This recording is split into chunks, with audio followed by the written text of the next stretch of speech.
जय हिंद दोस्तों मैं उम्मीद करता हूं कि आप सभी बहुत अच्छी तरीके से होंगे, अपनी हेल्थ और अपनी प्रिपरेशन का अच्छा ध्यान रख रहे होंगे। साथ ही साथ आप अपनी यूपीएससी की प्रिपरेशन को एंजॉय भी कर रहे होंगे। दोस्तों मेरी बहुत बहुत शुभकामनाएं और बधाइयां उन सारे कैंडिडेट्स को जिन्होंने यूपीएससी प्रीलिम्स 2020 क्लियर किया है और मेंस की तैयारी में लगे हुए हैं। दोस्तों मेंस की इस प्रिपरेशन के प्रोसेस में आपको डेफ यानी कि डिटेल्ड एप्लीकेशन फॉर्म को भी फिल करना होगा और उसमें बहुत ही इम्पॉर्टेंट सेगमेंट आता है हॉबीज़, इंटरेस्ट और एक्स्ट्रा करिकुलर एक्टिविटीज़ का। दोस्तों आज इस वीडियो में हम इसी टॉपिक पे बात करेंगे और मेरा ये वीडियो स्पेशली उन कैंडिडेट्स के लिए डेडिकेटेड है जिन्होंने अभी तक कोई भी हॉबीज़ को प्रॉपर्ली परसू नहीं किया है, किसी भी हॉबी को प्रॉपर्ली नर्चर नहीं किया है, लेकिन डेफ में आपको हॉबीज़ फिल करनी है। और आप ये भी जानते हैं कि इंटरव्यू बोर्ड में हॉबीज़ पे क्वेश्चन जरूर पूछे जाएंगे और कई बार ऐसा होता है दोस्तों कि हॉबीज़ के क्वेश्चंस आपके पूरे इंटरव्यू का टर्निंग पॉइंट साबित होते हैं। इसलिए दोस्तों आज इस वीडियो में मैंने सारे एस्पेक्ट्स को कवर किया है। मैंने आपको मैक्सिमम कैटेगरीज़ की हॉबीज़ इसमें मैंने मेंशन की हैं। आप इस वीडियो को अगर पूरा देखेंगे तो आपको बहुत सारे ऑप्शंस मिल जाएंगे हॉबीज़ पिक करने के। लेकिन दोस्तों ये वीडियो बनाने का पर्पज़ सिर्फ इतना नहीं है कि मैं आपको हॉबीज़ के ऑप्शन दूँ। इसका पर्पज़ ये भी है कि आप हॉबीज़ के बारे में थोड़ी सी इन डेप्थ नॉलेज भी रखें। आप सही हॉबी पिक करें जो आपकी पर्सनालिटी पे और आपके एप्टीट्यूड पे सूट करती है, जिससे कि आप इंटरव्यू बोर्ड में प्रॉपर्ली अपने आप को डिफेंड कर सकें, जस्टिफाई कर सकें। दोस्तों इस वीडियो को आप पूरा देखें क्योंकि इसमें बहुत ही इम्पॉर्टेंट डिस्कशन हम करेंगे हॉबीज़ के बारे में। और अगर ये वीडियो आपको पसंद आता है तो आप इस वीडियो को लाइक करें और मेरे चैनल को सब्सक्राइब करें, जिससे कि मैं आपके लिए इसी तरह की यूज़फुल वीडियोस फ्यूचर में भी लाता रहूँ। तो अब बात करते हैं डेफ में आपकी हॉबीज़ फिल करने की। तो जब भी ये सिचुएशन आती है तो बहुत सारे कैंडिडेट्स के मन में क्वेश्चंस आते हैं कि मैं इसमें हॉबीज़ फिल करूँ या ना करूँ, और अगर मैं करूं तो ऐसी हॉबी फिल करूं जो बहुत ही जनरल हो, बहुत ही कॉमन हो, जिससे कि यूपीएससी इंटरव्यू बोर्ड के मेंबर्स हमसे ज़्यादा क्वेश्चन ना पूछ पाए और मैं बच के निकल जाऊं। उसके बाद उनके मन में आता है कि मैं हॉबीज़ फिल क्या करूं, मैंने तो आज तक कोई हॉबी डेवलप ही नहीं की है, मेरी कोई हॉबी तो प्रॉपर्ली है नहीं। और अगर मुझे हॉबी फिल करनी है तो मैं कितनी हॉबी फिल कर सकता हूँ, एक या एक से ज़्यादा भी फिल की जा सकती है। और मैं कौन सी हॉबी फिल करूँ जो एक्चुअली मेरे लिए एडवांटेजेस साबित हो, मेरे लिए ब्राउनी पॉइंट्स मैनेज कर सके।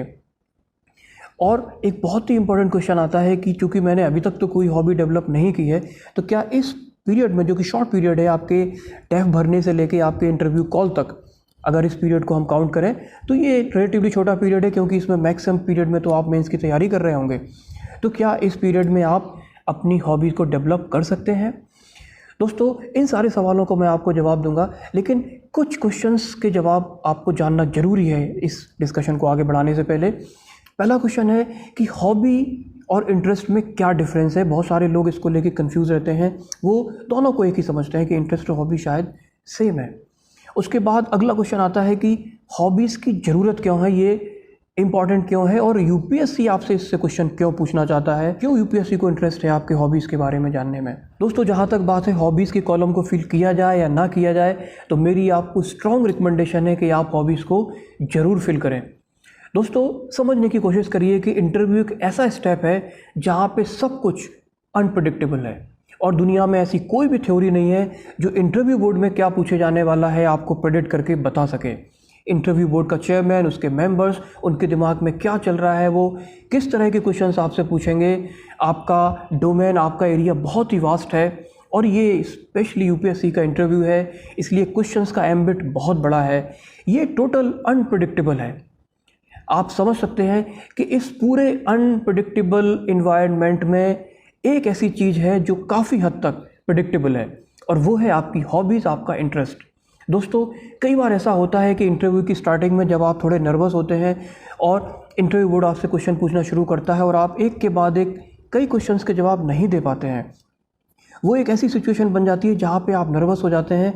और कई बार ऐसा होता है दोस्तों कि उस नर्वसनेस से कैंडिडेट बाहर नहीं आ पाते और उसके बाद कुछ ऐसे क्वेश्चंस भी आते हैं जो रिलेटिवली आप स्ट्रॉन्ग हैं, आप जानते हैं, लेकिन आप उनको नर्वसनेस की वजह से अच्छे से एक्सप्लेन नहीं कर पाते, नहीं बता पाते और आपका इंटरव्यू ख़राब हो जाता है।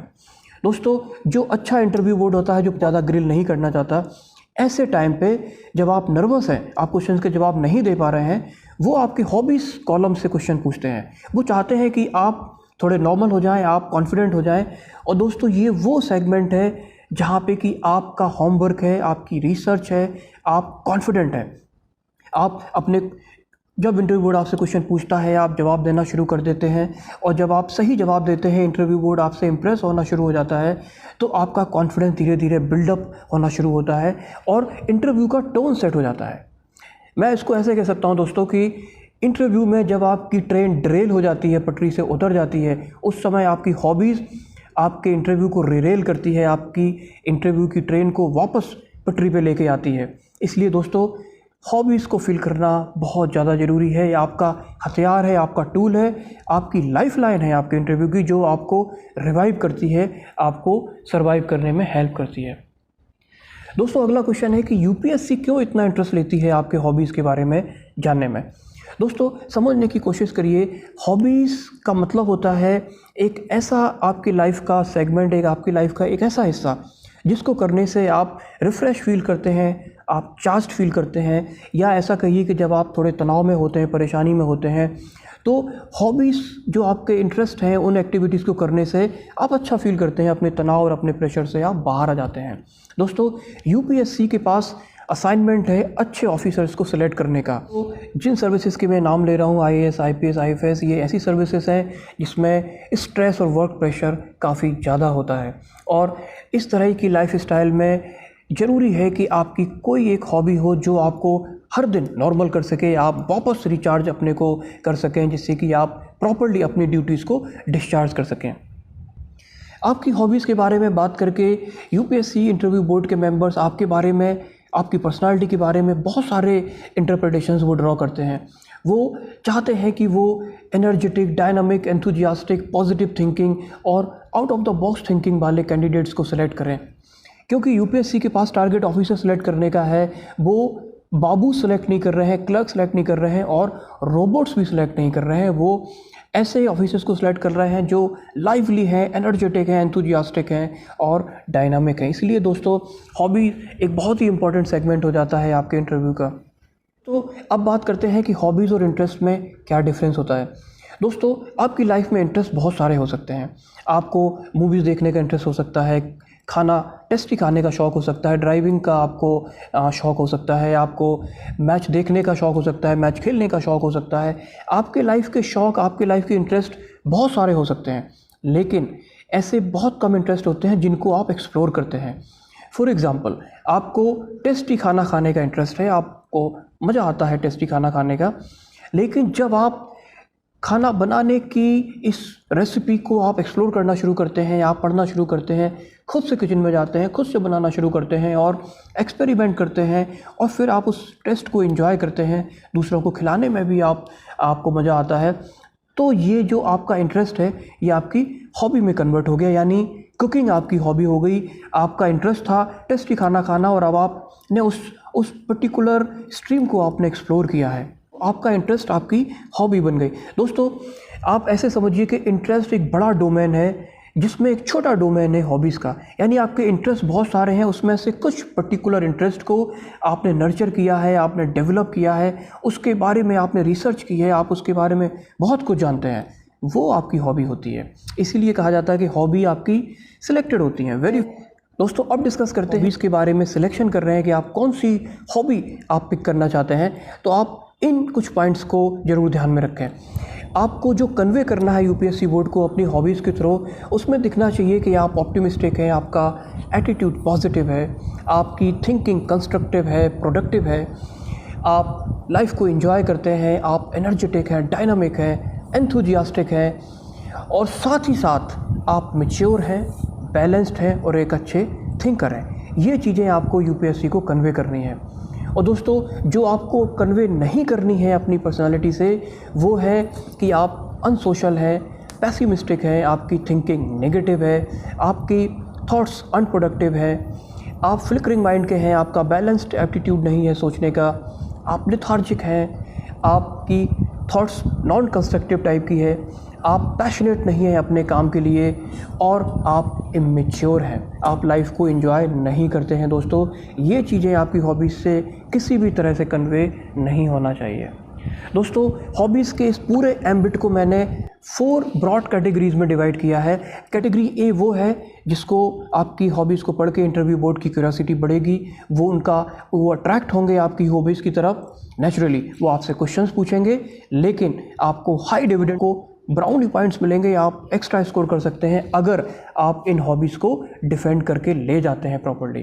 दोस्तों, मेरी सेकंड कैटेगरी है जिसमें कि मैंने सेफ़ कैटेगरी बोला है, जिसमें कि बहुत ही कन्वेंशनल टाइप की हॉबीज़ हैं जिनको पढ़ने के बाद इंटरव्यू बोर्ड बहुत ज़्यादा अट्रैक्ट तो नहीं होगा, लेकिन उनको नापसंद भी नहीं करेगा। वो आपसे क्वेश्चंस पूछेगा और आपको एवरेज मार्क्स भी देगा। इन हॉबीज़ को भी अगर आप बहुत अच्छे से एक्सप्लेन करके और डिफेंड करके जाते हैं तो बहुत अच्छे चांसेस बनेंगे आपके अच्छे स्कोर करने के लिए। दोस्तों, थर्ड कैटेगरी है सी कैटेगरी, जो लेस अट्रैक्टिव है। इससे इंटरव्यू बोर्ड की क्यूरियोसिटी बहुत कम रहेगी। नेचुरली वो आपसे कम क्वेश्चन पूछेंगे, हो सकता है क्वेश्चन ही ना पूछें, लेकिन आपको डिविडेंड भी नहीं मिलेगा उसके करस्पॉन्डिंग। और दोस्तों, मेरी फोर्थ और लास्ट कैटेगरी है जिसको मैं कहूँगा प्रेफरेबली अवॉइडेबल। वो हॉबीज़ जो अटेंशन तो ड्रॉ करेंगी इंटरव्यू बोर्ड का, लेकिन आपको पॉजिटिव रिजल्ट नहीं देंगे। वो नेगेटिव मैनर में वो अटेंशन ड्रॉ करेंगी, इसलिए मैं आपको एडवाइस करूँगा कि आप उनको मेंशन ना करें। कैटेगरी ए में है data analytics, machine learning, artificial intelligence. दोस्तों, बज़वर्ड है आज के टाइम में आर्टिफिशियल इंटेलिजेंस, और उसी से रिलेटेड है डेटा एनालिटिक्स और machine learning. Maximum central government departments में आर्टिफिशियल इंटेलिजेंस इंट्रोड्यूस हो रहा है और अभी ये बहुत ही बिगिनिंग स्टेज में है, इसीलिए मैक्सिमम ऑफिसर्स की नॉलेज भी अभी इसमें बहुत ही बेसिक है। आप समझ सकते हैं मैं क्या कहना चाह रहा हूँ। अगर आप इसमें अपनी बेसिक इन्फॉर्मेशन भी ठीक रखते हैं तो ये आपके लिए बहुत एडवांटेज साबित हो सकता है। दोस्तों, 4th नंबर पे मैंने रखा है यूसेज ऑफ वेस्ट मटेरियल,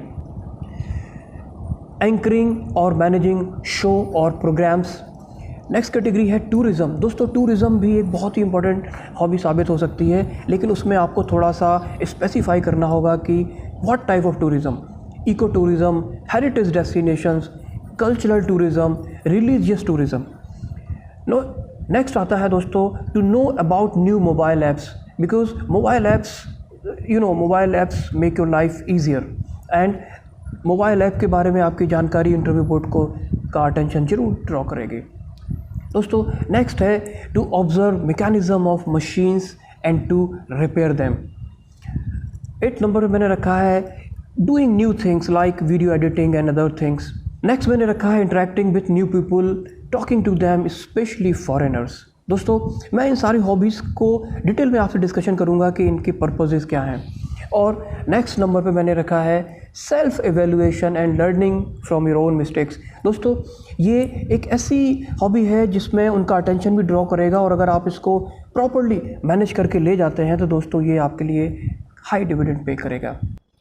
दोस्तों, मेरी नेक्स्ट कैटेगरी है बी कैटेगरी, जिसको कि मैंने सेफ़ और कन्वेंशनल कैटेगरी बोला है, जिसमें playing some games like badminton, cycling, swimming. दोस्तों, इसमें याद रखना है कि आप ऐसे गेम्स मेंशन ना करें जो आपके बैकग्राउंड से मैच ना होते हों, जो ऐसे ना हो जो आप इजीली अफोर्ड ना कर सकते हों। Next, playing some instrument like guitar, synthesizer, flute, mouth organs, singing, listening to music. Listening to music में आपको थोड़ा स्पेसिफाई करना पड़ेगा किस तरह का म्यूज़िक आप सुनना पसंद करते हैं। नेक्स्ट, डांसिंग में प्रेफरेबली अगर आप मेंशन करते हैं किसी पर्टिकुलर टाइप का डांस जो उनका अटेंशन ड्रॉ करेगा, उसके बारे में आपसे क्वेश्चन पूछेंगे, ये काफ़ी इम्पैक्टफुल साबित हो सकता है। नेक्स्ट है दोस्तों एक्टिव ऑन सोशल मीडिया। आप ट्विटर, FB और इंस्टाग्राम पे एक्टिव हैं, आप इसको भी अपनी हॉबी बता सकते हैं, लेकिन इसमें आपको जस्टिफाई करना पड़ेगा। और आप सोशल मीडिया पे एक्टिव है लेकिन आप सोशल एक्टिविस्ट नहीं हैं, ये आपको ध्यान रखना पड़ेगा। नेक्स्ट कैटेगरी है वॉचिंग मूवीज़। इसमें भी आपको मूवीज़ में थोड़ा स्पेसिफाई करना पड़ेगा, आपको मूवीज़ का जॉनर डिफाइन करना पड़ेगा। Next is cooking, photography, reading में आपको फिर से स्पेसिफाई करना पड़ेगा आप किस तरह की रीडिंग पसंद करते हैं, एंड प्लांटेशन। दोस्तों, सी कैटेगरी है जो लेस अट्रैक्टिव है, जिससे कम क्वेश्चन आते हैं और मार्क्स भी कम मिलते हैं। उसमें आता है yoga, gym, painting, poetry, sudoku, palmistry, astrology, reading motivational books, collection like coin collection, ticket collection, box collection etcetera, debate, reading newspaper, net surfing, talking to kids, old age people, friends, bird watching. दोस्तों third category है जिसको मैं बोल रहा हूँ preferably avoidable. ये attention तो draw करेंगे लेकिन नेगेटिव फैशन में। इसमें आता है adventurous sports, hacking, driving, sleeping, serving disease and under privilege people. दोस्तों ये हॉबी तो बहुत अच्छी है लेकिन जस्टिफाइड नहीं लगती, क्योंकि आप जिस एज ग्रुप से बिलोंग करते हैं, आप इंटरव्यू देने जा रहे हैं, तो जनरली हो सकता है कि आप ऐसा करते हों, लेकिन इंटरव्यू और ऐसा लगता है जैसे कि आप अपनी ग्रेटनेस को आप बताना चाहते हैं और वो कई बार फेक लगता है। तो इसको आप अवॉइड करें अनटिल अनलेस कि आप एक्चुअली में ऐसा करते हैं और आपको वास्ट नॉलेज है और इन्फॉर्मेशन है इसके बारे में। और लास्ट है सुपर नेचुरल इंटरेस्ट, जिसमें प्लेंचेट वगैरह ये आप मेंशन ना करें, क्योंकि ये अटेंशन ड्रॉ करेंगे लेकिन आपके लिए फ़ायदेमंद साबित नहीं होंगे। दोस्तों इस वीडियो में मैंने आपको बहुत सारे ऑप्शंस दिए हैं जिससे कि आप अपनी हॉबीज़ को सिलेक्ट कर सकते हैं। मैंने एक्सप्लेन भी किया है कि किस हॉबीज़ से आपको किस तरह का डिविडेंड मिलेगा। दोस्तों इन हॉबीज़ से और किस तरह के क्वेश्चन पूछे जाते हैं, आप किन किन चीज़ों का ध्यान रखना है, किस तरह की पर्सनालिटी आपकी है, किस तरह का एप्टीट्यूड है, जिससे कि आप सही तरीके की आप हॉबीज़ को इस लिस्ट में से सिलेक्ट करें और किस तरह के क्वेश्चंस को आप तैयार करें, ये मैं कवर करूँगा अगली वीडियो में, क्योंकि ये वीडियो ऑलरेडी काफ़ी लंबा हो गया है। अगली वीडियो में मैं डिटेल आपके साथ डिस्कस करूँगा कि आपकी पर्सनालिटी के हिसाब से कौन सी हॉबी आपके लिए सूट करेगी। दोस्तों साथ ही साथ अगर आपकी कोई ऐसी हॉबी है जो मेरी इस लिस्ट में मेंशन नहीं है तो आप कमेंट बॉक्स में मेंशन करें, और अगर आप उस पर गाइडेंस चाहते हैं तो मैं आपके भी रिलेटेड मैं आपको गाइडेंस ज़रूर दूंगा। दोस्तों अगर ये वीडियो आपको यूज़फुल लगा और आपको अच्छा लगा तो आप इसको लाइक करें और मेरे चैनल को सब्सक्राइब ज़रूर करें। दोस्तों मेरी बहुत बहुत शुभकामनाएं आपकी इस प्रिपरेशन के लिए। आपने प्रीलिम्स क्लियर कर लिया है, आप मेंस की तैयारी करें, मेंस क्लियर करें और इंटरव्यू फेस करें और फाइनली इस एग्ज़ाम में सक्सेसफुल हों। I am wishing you very best of luck for this entire process. Stay safe, stay healthy and do take good care of yourself. Enjoy your studies. जय हिंद।